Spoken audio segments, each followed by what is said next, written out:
किसी गांव में रमेश और सुनीता रहते थे। उन दोनों की नई नई शादी हुई थी। सुनीता पढ़ी लिखी नहीं थी, लेकिन रमेश शहर में एक आईटी कंपनी में इंजीनियर था। रमेश को सुनीता बिल्कुल भी पसंद नहीं थी, लेकिन रमेश के माँ बाप के जोर डालने पर रमेश को सुनीता से शादी करनी पड़ी।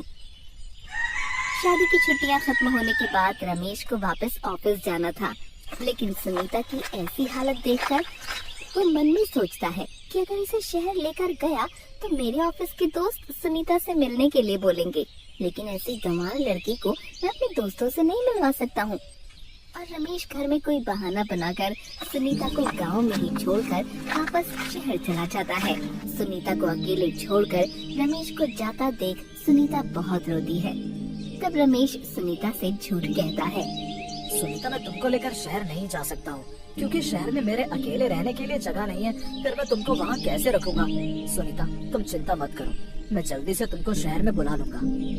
ऐसा कहकर रमेश सुनीता को छोड़कर शहर चला जाता है और वहाँ गांव में सुनीता अकेले अपने कमरे में रोती रहती है। ये सब सुनीता के सास ससुर देखते हैं। सुनीता रोज रमेश के लिए कमरे में अकेले रोती रहती। फिर सुनीता का ससुर उसे शहर में रमेश के पास ले जाता है। बस में बैठकर सुनीता बहुत उत्साह से शहर के रहन सहन को देखती है। रात को जब रमेश ऑफिस से वापस घर आता है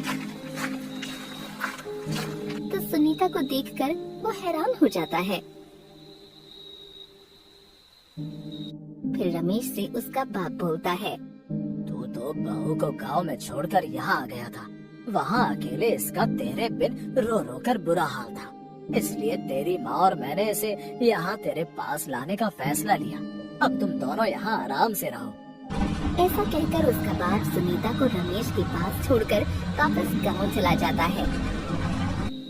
एक दिन रमेश परेशान होकर सोचता है कि अगर इसके बारे में मेरे ऑफिस के दोस्तों को पता लग गया तो उसकी बहुत बेइज्जती होगी, और इसलिए वो सुनीता को घर से बाहर नहीं लेकर जाता था। एक दिन रात को काम पर से आने के बाद सुनीता बाहर जाने की जिद करती है। सुनिए जी, आप मुझे कभी बाहर नहीं लेकर जाते हैं, आज आप मुझे बाहर खाना खिलाने के लिए लेकर जाइए ना। सुनीता के बहुत कहने पर रमेश सुनीता को बाहर खाना खाने के लिए लेकर जाने को तैयार हो जाता है। अच्छा ठीक है, जाओ जल्दी से तैयार होकर आओ, फिर हम बाहर खाना खाने जाएंगे। और हाँ, सही से तैयार होकर आना।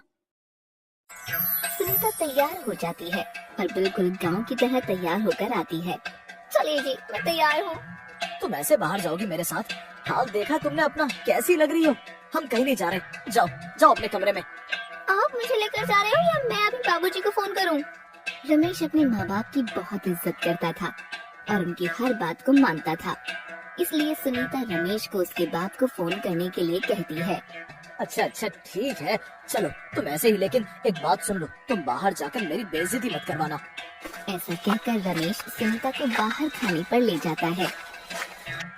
होटल पहुंचते ही सुनीता अजीब हरकतें करने लगती है, क्योंकि उसने ऐसी जगह कभी नहीं देखी थी। वो सब चीजों को देखकर बहुत हैरान होती है। होटल में बैठे सभी लोग उसे देखने लगते हैं और ये देखकर रमेश को बेइज्जती सी महसूस होती है। फिर वो सुनीता को गुस्से से कहता है। सुनीता, तुम आराम से नहीं खाना खा सकती हो क्या? गवारों की तरह व्यवहार कर रही हो, इसलिए मैं तुम्हें कहीं लेकर नहीं जाता हूँ। मेरी बेइज्जती क्यों करवा रही हो? देखो तुम्हारी वजह से सब हमें कैसे देख रहे हैं। आप ही बताइए ना, मैंने क्या किया है? मैं तो बस यहाँ की चीजों को देख रही हूँ।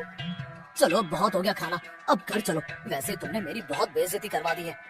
रुकिए ना, थोड़ी देर में चलते हैं। वैसे भी आप मुझे कहीं बाहर लेकर नहीं जाते। मैंने तुमसे कहा ना कि अभी उठो और घर चलो। ऐसा कहकर रमेश और सुनीता घर जा ही रहे होते हैं कि तभी रमेश के दोस्त उसे उसी होटल में मिल जाते हैं और रमेश के साथ सुनीता को देखकर हैरान हो जाते हैं। अरे रमेश, तेरे साथ ये लड़की कौन है? अरे ये नहीं, तू बता यहाँ कैसे?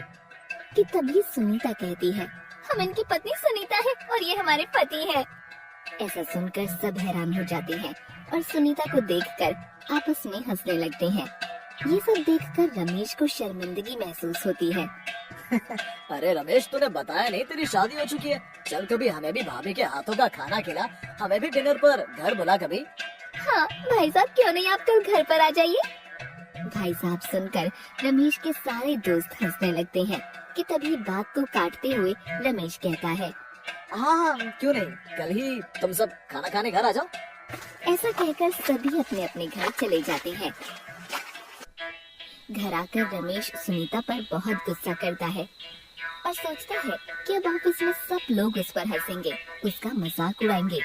अब वो क्या करे और कल डिनर पर अपने दोस्तों को क्या खाने को दूंगा। इसे तो चाइनीज में कुछ बनाना भी नहीं आता है। ऐसा सोचकर वो सो जाता है और सुबह होते ही वो सुनीता को खाने में क्या क्या बनाना है अच्छे से समझाकर ऑफिस चला जाता है। शाम को जब वो घर पर अपने दोस्तों को लेकर आता है तो सीधा किचन में जाकर सुनीता से कहता है, सुनीता, मैंने तुझे जो बताया था तूने वो सब अच्छे से बना दिया ना। मेरे दोस्तों के सामने मेरी बेइज्जती मत करवा दियो। नहीं जी, आपको मुझ पर भरोसा नहीं है। आपने जो जो बनाने को कहा था मैंने वो सब बना दिया। देखना आप भी मेरी तारीफ करोगे।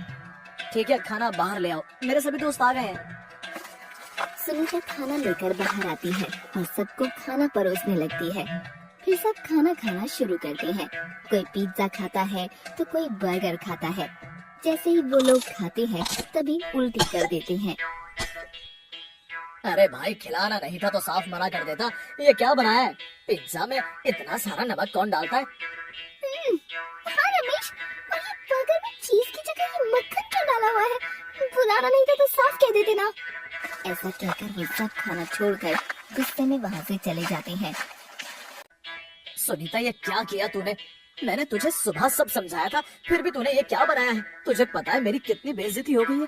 सिर्फ तेरी वजह से मैं किसी को भी मुंह दिखाने लायक नहीं बचा। ये सब देखकर सुनीता को अपनी मूर्खता का एहसास हो जाता है। उसे समझ आ जाता है कि हर काम सबके बस का नहीं होता है। अगर वो समझदारी से काम करती तो आज उसके पति की सबके सामने बेइज्जती नहीं होती।